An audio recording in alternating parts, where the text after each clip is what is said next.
Last Wednesday போல் பூனேலேருந்து சென்னைக்கு கிளம்பியாச்சுங்க. ரொம்ப சந்தோஷமாக ஹாப்பியாக கிளம்பணும், நம்ம ஊருக்கு போகிறோம், தமிழ்நாட்டுக்கு போகிறோம்டான்னு சொல்லிட்டு. யூஸ்வலாக பார்த்தீங்கன்னா ட்ரெயினில் வந்து நார்த் இந்தியன் ட்ரெயினில் நார்மல் புக் பண்ணாமல் ஏசி புக் பண்ணிக்கோங்க. அதுதான் வந்து கம்ஃபர்டபுளாக இருக்கும்.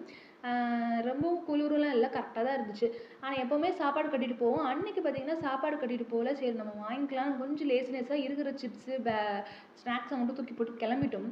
ஆனால் அது எவ்வளோ பெரிய தப்புன்றதை நாங்கள் அடுத்த நாள் உணர்ந்தோம். ஒரு மெசேஜ் இருந்துச்சு, சோலார்பூரில் ஃபுல்லாக வாட்டர் ஃப்ளட்டு, ட்ரெயின் டிலேன்னு சொன்னாங்க. ஐயோ டிலேயா? ஆல்ரெடி 17 ஹவர்ஸ் 19 ஹவர்ஸ் ட்ராவல், இன்னும் எவ்வளோ டிலே ஆக போகுதுன்னு கவலைப்பட்டோம். அதுக்கேற்ற மாதிரி அன்றைக்கி சாயங்காலம் ஒரு 4 மணி வாக்கில் பார்த்திங்கன்னா அப்படியே ட்ரெயின் நின்றுச்சு, கிட்டத்தட்ட ஒரு 8 மணி வரைக்கும்.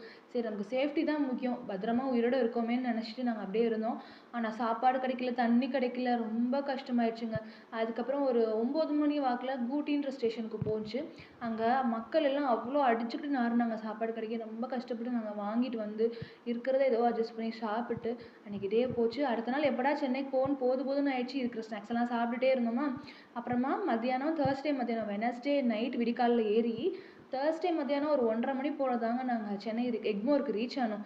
ஃபைனலாக எல்லா கஷ்டங்களையும் தாண்டி நல்லபடியாக உயிரோடு நம்ம வந்துட்டோம். டிலே ஆகிறது கூட பரவாயில்ல, ட்ரெயின் ஏதாச்சும் ஆகிடக்கூடாது, ஏன்னா அவ்வளோ மக்கள் இருக்காங்க. சந்தோஷமாக வந்துட்டோம். வந்ததுலேருந்து நாங்கள் எங்கேயுமே உட்காரல, அடுத்தடுத்து நிறைய இடத்துக்கு போய்கிட்டே இருக்கோம். நிறைய கோயிலுக்கு போனோம். அதெல்லாம் என்னென்ன பண்ணோம் நான் நெக்ஸ்ட் vlogல உங்களுக்கு ஷேர் பண்ணுறேன்.